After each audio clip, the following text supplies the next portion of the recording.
meron tayong tanggap iPhone unavailable. Kasobrahan ng password ito kaya kaganyan.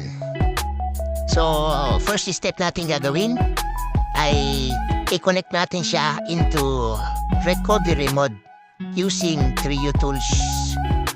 Ayan. So, pagkatapos natin i-connect, i-download natin yung pinaka-latest version. Pag natapos natin i-download yon, ay ipa-flash natin quick flash mode. Ayan. So, hintayin lang natin na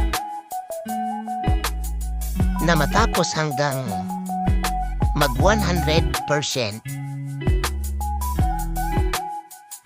Ayun, tapos na.